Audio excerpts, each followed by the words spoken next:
Hey guys, it's Brian Wills coming to you live from Wills Chiropractic. Another fantastic Wednesday evening. It's super hot outside. It's been all week that way all week. Hopefully you guys are staying well hydrated. This whole month we've been talking about different types of injuries, whether it's been sports injuries or concussions, things of that nature. Tonight I want to talk a little bit about injury prevention. Just we kind of talk about getting hurt all the time, but tonight I want to talk about not getting hurt or kind of avoiding some of these things. So the biggest thing we see in the office is that people lack flexibility. All right, I know that Michelle on Mondays has done a great job showing all kinds of different stretches, whether it's hamstring stretches or hip flexor stretches or core workouts. She's done some very good exercise, but it's really important that we stretch. And especially for you guys out there and gals out there that love to weight lift, weightlifters are notorious for never wanting to stretch. They just jump into the gym, do their weight training, and then leave. People always ask me when the best time to stretch is. Believe it or not, the best time to stretch is always after you work out. I know it's kind of a little bit counterintuitive. You want to have a nice little warm-up, but your warm-up is not really stretching. The stretching occurs after you exercise. The reason you want to do that is because the muscles then are warmed up completely, able to stretch and become much more flexible when you work out or stretch out after you work out.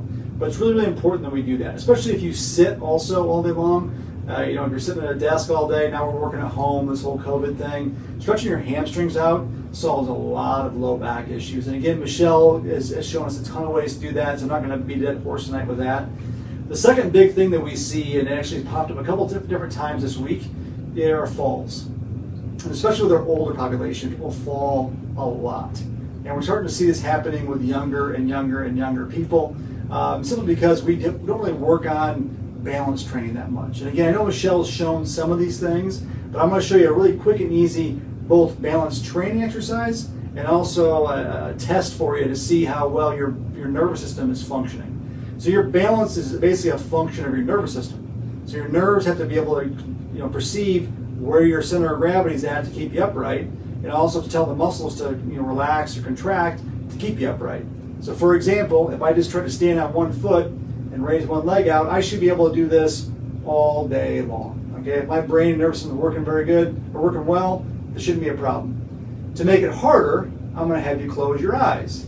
When you close your eyes, now all of a sudden it becomes a lot harder, okay? But I still should be able to do that all day long. For most of you, you close your eyes, as soon as you close your eyes, you're going to fall, all right?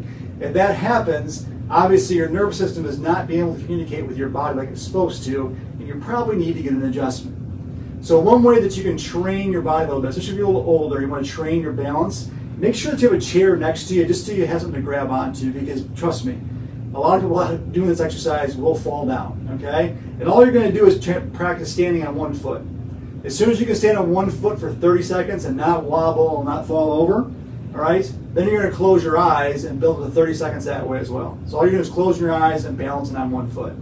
Now the reason the chair is there is because if you fall over, you got something to grab a hold to, okay? So you want to do one foot and then the other foot, okay? And if you do that a couple different times throughout the day, you'll start to build up that proprioception, that nervous system control, to be able to make sure that you don't slip and fall quite as easily. Also, if you can't get up to 30 seconds, it probably means you're subluxated along the way somewhere, your nervous system isn't working the way it's supposed to, and you probably need to come in and see us to make sure everything's connected the way it's supposed to. Chiropractic care has been proven to help people avoid lots of falls, lots of accidents, lots of injuries, just by allowing your body to function the way it's supposed to. Most of our injuries happen not because of what happens to us so much as our body's inability to be able to react to what happens to us. So again, a little balance training there for you. Stand on one foot. Try to do that as much as you can throughout the day. Close your eyes. It makes it a heck of a lot harder. Just make sure you have a little chair next to you to kind of grip onto there. And again, if you're not having trouble standing on one foot with your eyes closed and you just can't you get past 5 or 10 seconds, you need to make an appointment with us and figure out what's going on. Because there's obviously a miscommunication between your brain and the rest of your body, and that's what we do here at Wills Chiropractic. So hope you guys found this helpful, and we'll be back next week on Wednesday to give you some more helpful tips.